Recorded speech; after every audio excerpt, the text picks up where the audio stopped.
Good morning, students. This is Muhammad Afzal from CSE department. In this semester, I am going to handle data structures and algorithms for third sem CSE students. Okay, many of the CSE A students, they already know me because I taught them programming for problem solving in the first sem of first year. Okay. The subject name, as I just now dictated, data structures and algorithms. Subject code is PC221CS, and if you complete this subject successfully, you will get 3 credits.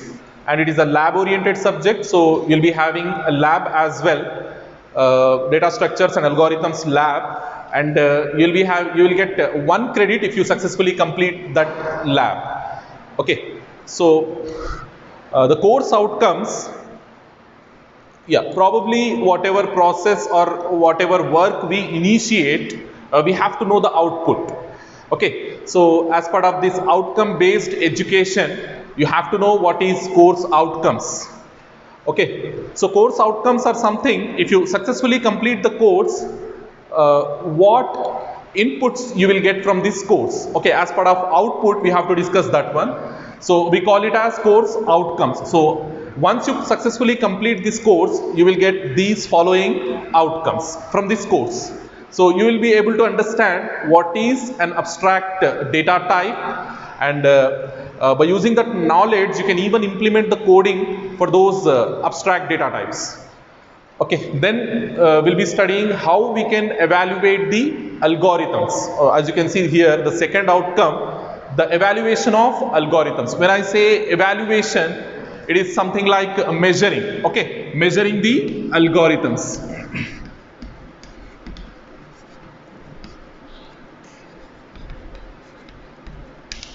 So in our first sem, we have already discussed how we can write the algorithms. Okay, I have given certain problems to you, and you people have written the algorithms, suitable algorithms for those problems. But when we are writing number of algorithms, how we are going to tally which algorithm is an efficient one and which algorithm is an inefficient one. So that we will discuss over here. We will give some points. Based on those points, we are going to evaluate the algorithms. Okay, the algorithm which is having good points, will consider that algorithm as the efficient algorithm or the best algorithm, and the algorithm which is having less number of points will consider that algorithm as poor algorithm. Okay, the measuring of algorithm we'll see over here. Okay, so next, the data structures, they are of 2 types, linear, non-linear. So what is a linear data type, data structure, and what is a non-linear data structure, that also we will see. And not only the discussion of those data structures, we will also implement those data structures with the help of our C++ programming language. So basically here we are going to learn a new programming language, that is C++. Okay, so we will also develop applications using these linear as well as non-linear data structures. Okay, using these data structures, using these abstract data types, and using this C++ programming language, we'll try to sort out some of the real-time applications. Okay. And in our first sem, we also practiced searching as well as sorting. Okay, searching we have discussed linear search, binary search. If you remember, in the 5th unit we have discussed these things. So over here also we are going to see what kind of searching mechanisms we have and how we can implement those searching mechanisms, and what kind of sorting mechanisms we have and how we can implement those sorting mechanisms. And we have a new terminology over here, that is traversal. Soon you are going to understand what I mean by this traversal. Okay, apart from that searching, sorting, we are also going to learn what is traversal.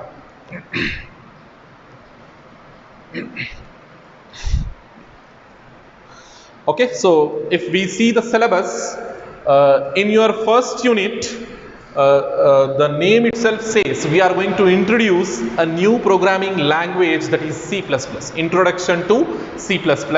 And not only that one, we'll also see what is algorithm, the definition, and what are the characteristics of those algorithms, and how we are going to measure those algorithms. All those things we will see in our first unit.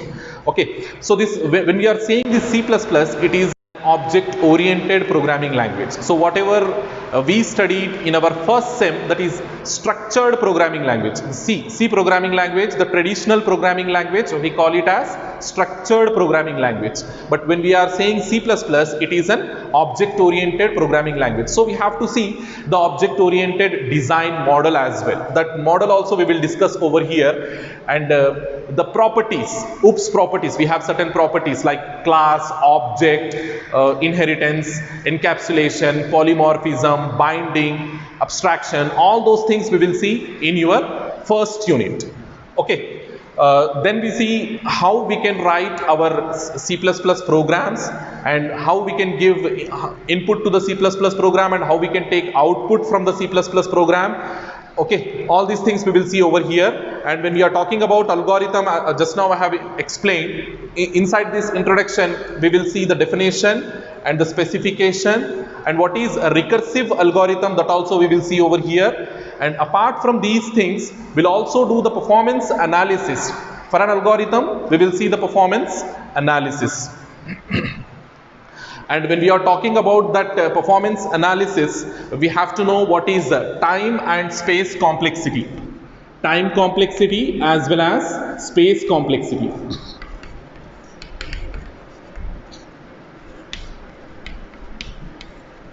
Yeah. Throughout this semester, many times we are going to use these two terms. Time complexity, how much time an algorithm will take when you execute it. And space complexity, how much space an algorithm will take when you execute it. So these two things are very, very important whenever we talk about an algorithm. So based on these two things, time and space only, we are going to measure the algorithm. Okay, inside this performance analysis, we will see that space and time complexity. Okay, and using these notations, here we have asymptotic notations. Using those notations only, we will characterize the algorithms. Okay, this is your first unit. Then inside the second unit, we will see stacks and queues. Basically, these two are abstract data types, ADTs. Okay, so what kind of operations we can perform on an stack as well as on an queue. Okay, so insertion, deletion, traversal, searching, all these things we will see inside stack as well as inside queues. Okay, applications of stack, what kind of applications we have, real-time applications we have when we are talking about a stack. So basically, with the help of these stacks, we can, okay, we have different kinds of expressions in your mathematics like postfix, prefix, infix. These type of expressions we can convert from one type to another type. That is one of the basic application of your stack that we will see over here. And not only that one, here also, when you are writing an algorithm to implement a stack, and when you are writing an algorithm to implement a queue, we will do the performance analysis as well. When you are writing the code for a stack and when you are writing a code for queue, we have to do the performance analysis for those two. Then we will see the queue ADT, queue abstract data type. There also we have to see how we can enqueue the elements inside a queue and how we can dequeue the elements from a queue. Yeah, in your third unit, we are going to see the linked lists. Basically, these linked lists, they are of two types, singly linked lists and doubly linked lists. Those two things we will see. So again, these single linked list as well as doubly linked list, they are also abstract data types, ADTs. So again, we have to see how we can insert the new nodes inside these linked lists and how we can delete already existing nodes from the linked lists. All those things we will see over here. So I suggest to the first year student, because you people are having the knowledge of PPS, so I suggest you to go through the pointers concept. Because many times we are going to use that pointers only over here. So using pointers only, we are going to implement all these ADTs.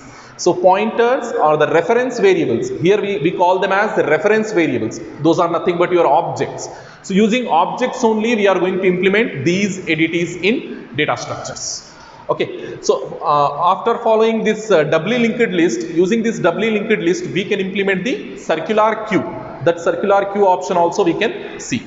So in your fourth unit, we'll be seeing the concept of trees. Okay, what is a tree?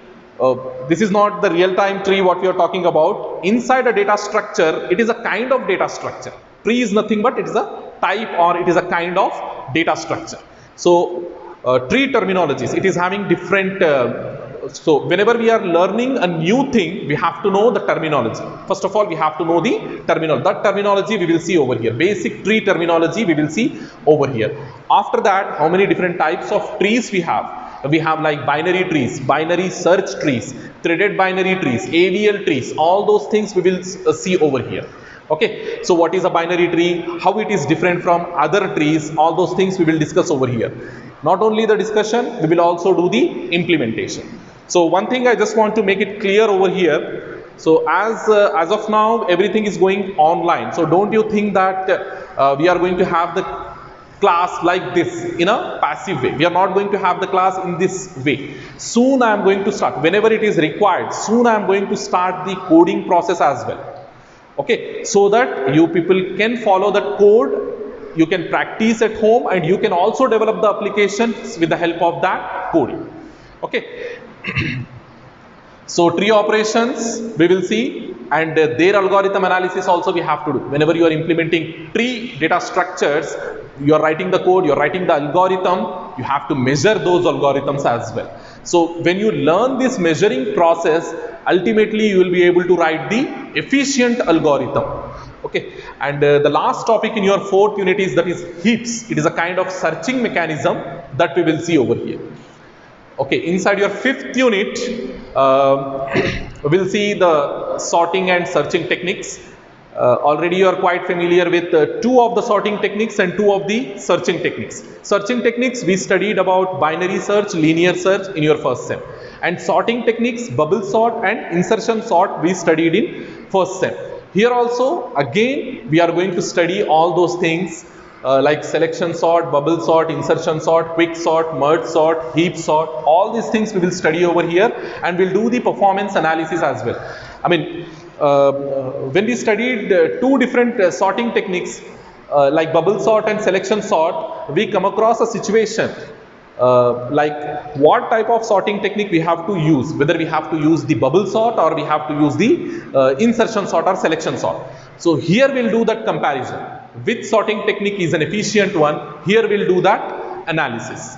Okay, then we have a linear and binary search, that also we will discuss over here. Not only the discussion, we'll also do the complexity analysis. Okay, we will check the efficiency of the algorithm. Then we have the last concept in data structures, that is graphs. It is completely a non-linear data structure.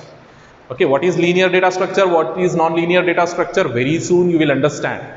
Okay.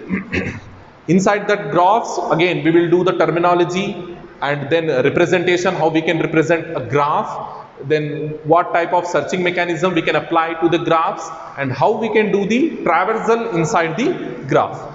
Okay, all these things we will see in your fifth unit. So these are some of the books you can refer in order to understand these data structures thoroughly. I prefer this first book, Fundamentals of, it is a prescribed book. Rest of them are reference books. Okay, the first one is the prescribed book. So you can follow this book, Fundamentals of Data Structures in C++, by Sartaj Sahani. It is a second edition given by the university. Okay. So apart from, okay, if you feel any kind of hesitation in order to understand that Sartaj Sahani textbook, you can follow my notes as well. Already you can, I kept that notes on my blog. You can visit my blog and you can download that notes from there and you can refer that notes. Okay, as I said, whenever it is possible, we'll do the complete practice of the coding. Inside the class itself, we'll do the complete practice of the coding. Okay, rest of the things we'll see in our next class. Thank you very much.